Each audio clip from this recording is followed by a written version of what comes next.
Congress MP Renuka చౌదరికి big shock తగిలింది.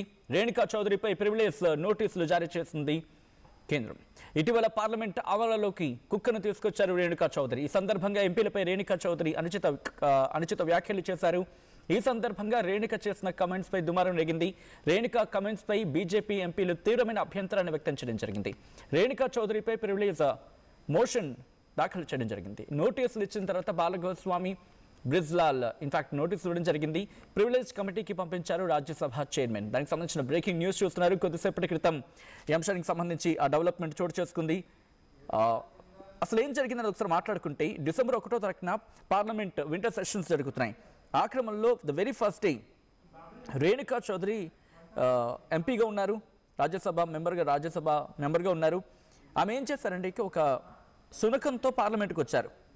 అయితే వచ్చిన సందర్భంలో ఒక స్టేట్మెంట్ చేశారు. ఏమని, ఖర్చు వాళ్ళు లోపలే ఉన్నారు అని చెప్పి ఆమె ఒక స్టేట్మెంట్ పాస్ చేశారు.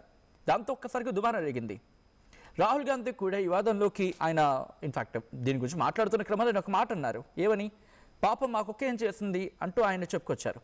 దీంతో బీజేపీ తీవ్రంగా రియాక్ట్ అయింది. అక్కడ పార్లమెంట్ గౌరవాన్ని మంటకల్పేశారని చెప్పి ఆగ్రహాన్ని వ్యక్తం చేసింది. ఈ వ్యాఖ్యలు దేశం అంగీకరిస్తుందని చెప్పి మాట్లాడిన క్రమం. సో అప్పటి నుంచి ఈ వివాదం ఇంకా తారాస్థాయికి చేరిపోయింది. చినికి గాలివాన్గా మారింది. సో అక్కడితో ఆగకుండా ఇటు పార్లమెంట్లోకి వెళుతున్న క్రమంలో పార్లమెంట్ ఆవరణ నుంచి ఆఫ్కోర్స్ పార్లమెంట్ ఆవరణలో ఇటు రేణుకా చౌదరి భౌ అంటూ కూడా ఆమె ఒక రియాక్షన్ ఇచ్చారు. దీంతో ఇది మరింత పెను దుమారాన్ని రేపింది.